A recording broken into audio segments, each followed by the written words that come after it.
Summer Jensen, welcome to the Human Capital Innovations Podcast. Thank you.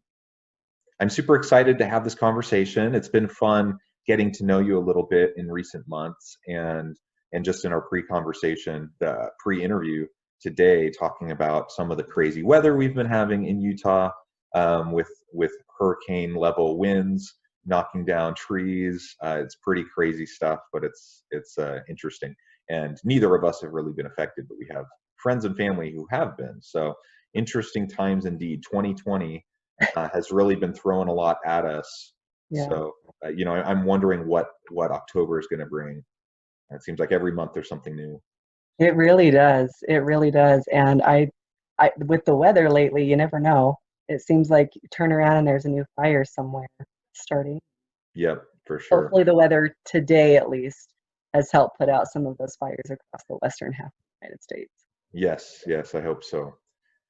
Well, today we're going to be focusing on empowering teams and supporting employees through times of uncertainty. And we're certainly in the middle of times of uncertainty at the moment with COVID and just all of the social context and geopolitical angst and strife. There's just a lot of uncertainty right now. So I think this is a really good topic to explore. As we get started, I just wanted to share Summer's bio with all of the listeners. Summer Jensen is a senior human resource leader with extensive experience in partnering with global leaders to coach employees and drive human capital initiatives forward in alignment with business objectives. She's passionate about empowering employees to do their best work and in creating inclusive cultures that allow for all employees to thrive in their work environment. And I must say that I wholeheartedly agree with that kind of purpose and the approach that you take in the work that you do. I truly wish that more HR professionals would adopt a similar mindset. I think most probably do nowadays, but there's still some holdouts that kind of have an old school kind of mentality. But I think it really is all about empowerment. It's all about helping people maximize their own potential, seeing that within themselves, and then reaching to fulfill it. And we as leaders have an opportunity to really support them in that. So it's a really important work that we do in the HR field, but also that all organizational leaders do throughout up and down the organizational structure. Yeah, I agree. That's been something that career has been a constant conversation with leaders in every organization I've worked with. It's a transition from what does the policy say to what's right for this situation, what's right for this employee. And I think it is definitely a shift, and it's a conscious shift you have to make. And I think that's where the struggle comes in for HR leaders and organizational leaders, because that default is, what have we done in the past? What's the consistent decision on whatever the situation is? And that may not always apply. And so it's definitely a different mindset. But I think when we do that, it does open the door for more employee empowerment, which at the end of the day affects the bottom line positively, which is what we want. Yeah, absolutely. Before we really launch into the topic for today, anything else you want to share with listeners by way of background, personal context, anything like that to frame your experience? Yeah, so with my background, most of my career has been spent on the people ops side. I actually transitioned over to the business partner side just a few years ago. And with that, I think what it did is it allowed me to approach the way that I partnered with my leaders from a data-driven perspective. Coming from the ops side, everything I was looking at was numbers related. And so coming into this partnership role, it's really allowed me to better understand the business by coming from the angle of what do you need? What does the business need? And then looking at that from the people perspective, and helping that manager identify ways that they can motivate their employees to then reach those business objectives. So I think from that perspective, that is one thing that's helped me be successful, and why it's been easy for me to connect with business leaders that way.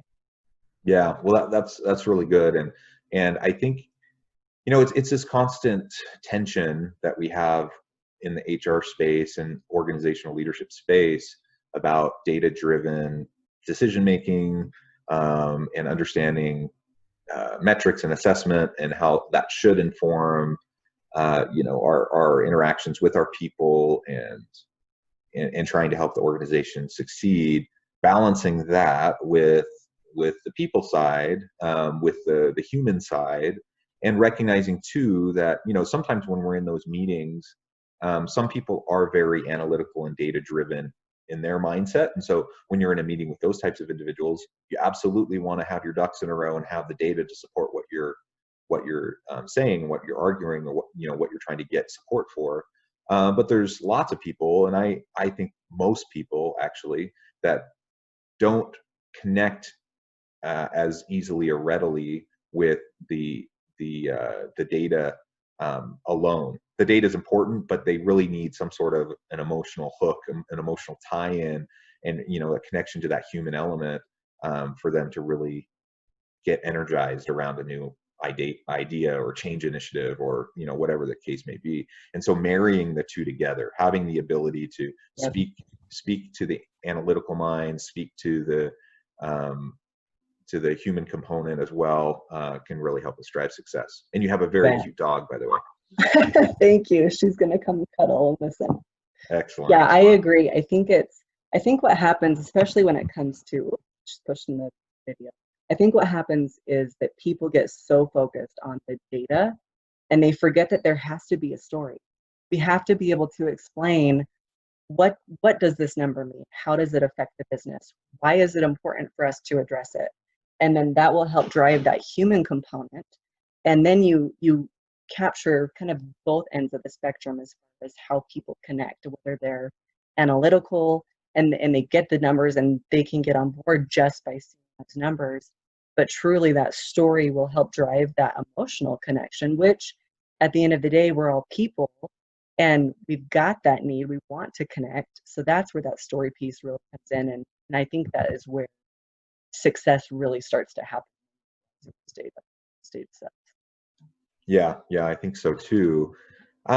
So I'm curious, if you were to identify maybe just a couple of things, 2 or 3 things that you think leaders should be doing, regardless of where they're at in the organizational structure, what are the things that leaders should be doing starting today, if they haven't already, to really work on developing that empowerment culture and helping to get the most out of their employees, not from an exploitation standpoint, but through a human development standpoint. Like, I see you, I see your potential, I want to help you understand your potential, I want to help you reach for that potential.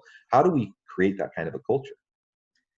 I think that there's an obvious one, and that's having those one-on-ones, those regular ones.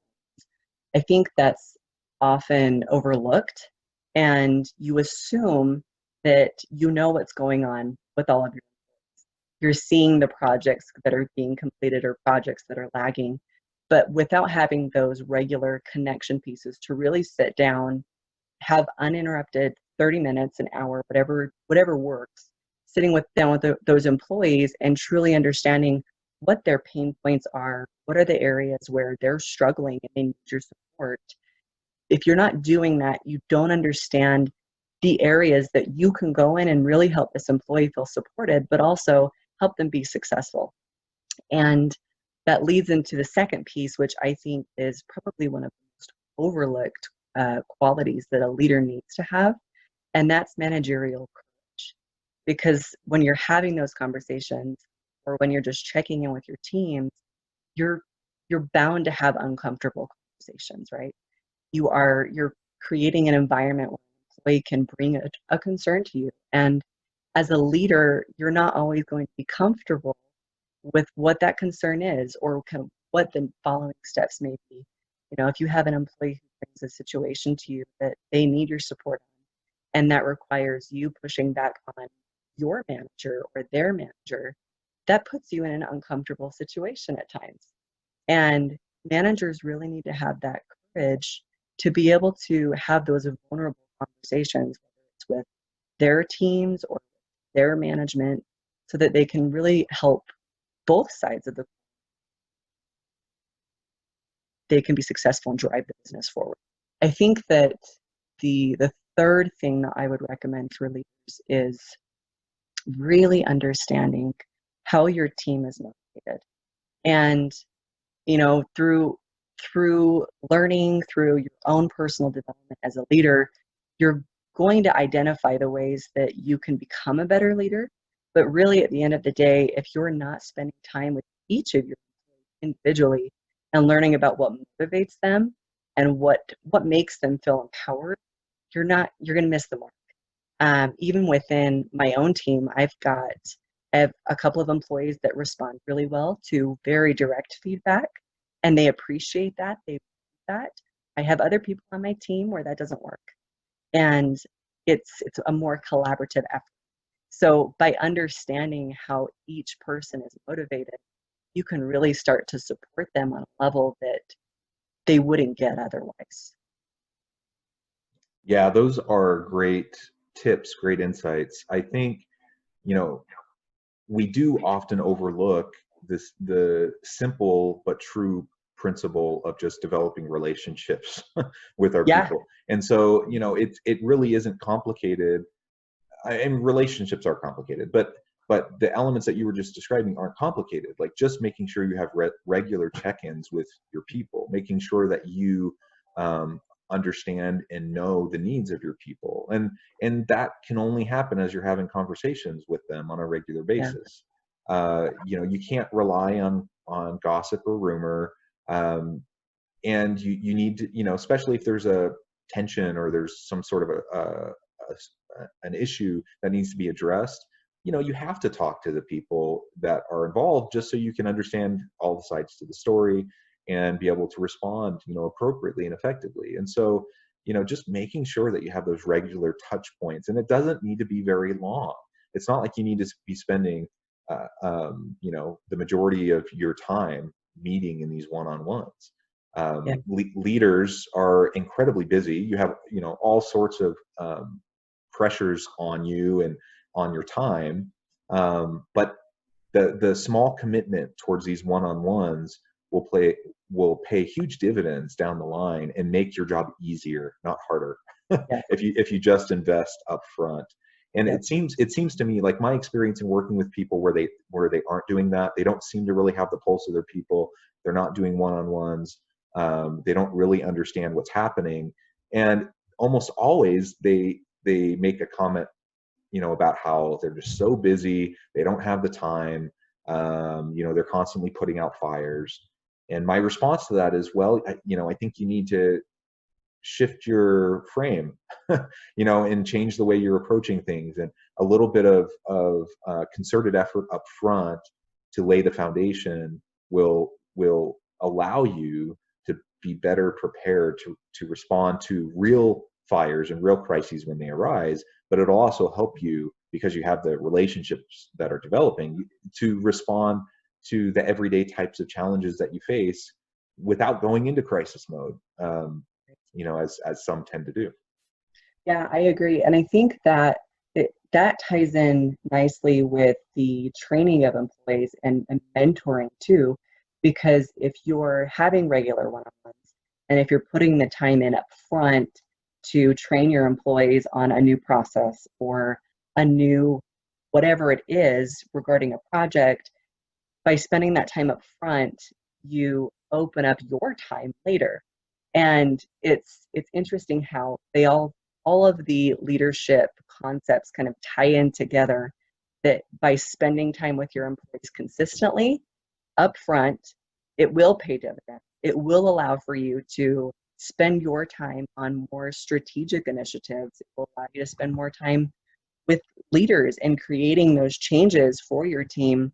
Whereas if you don't, what ends up happening is it's almost like you run in a circle, and you're in this circle of, I don't have time, I don't know what's going on, I don't have time to train. And then all of a sudden your projects not hitting initiatives goals, and you feel overwhelmed and burnt out. Yeah, and if you feel overwhelmed as the leader, your people are going to feel overwhelmed because you set the tone. And yeah, I've just seen so many leaders that they have every good intention, to move things forward, but because of that kind of running around like a chicken with your head cut off kind of an approach, Yeah. that things just don't move forward. And Yeah. you end up, I'm sure you've been in this situation too, where you just like, you find yourself in yet another meeting talking about the exact same things again, Yeah. where there were supposed to be things that have happened, you know, in the interim between meetings, and Yeah. nothing has happened. Nobody's done anything. Yeah. And so you're just meeting again to rehash and rehash. And that's incredibly frustrating to your people if that's what you're doing.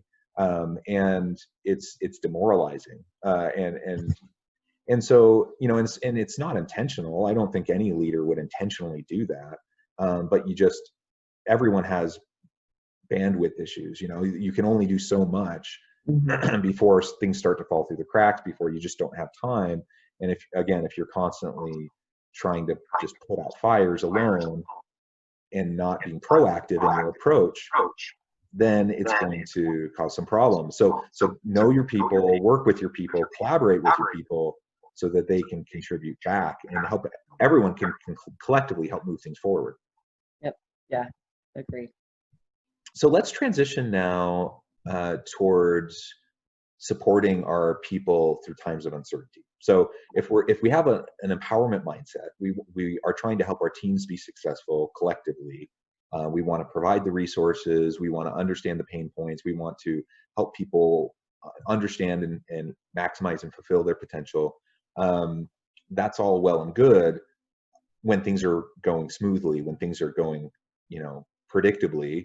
Then, you know, people make steady progress. But then that all gets disrupted once you start to have real crises happen, or you just have sustained times of uncertainty. And that can take a lot of forms. That can be business uncertainty because shifts in the market, you know, downsizing, you know, struggles like that are internal to the organization. But it can be societal pressures. You know, right now we're dealing with a pandemic, and all the implications that has, both, you know, in terms of the social and physical, emotional well-being of our people, but also of the business and the organization's ability to be sustainable. There's just all this stuff, right? And so what can leaders and what should leaders be doing to support and to reach out and help their people who are trying to deal with these uncertain times? Yeah. That's a great question. And I think that 2020 has been a prime example of how everything can feel uncertain.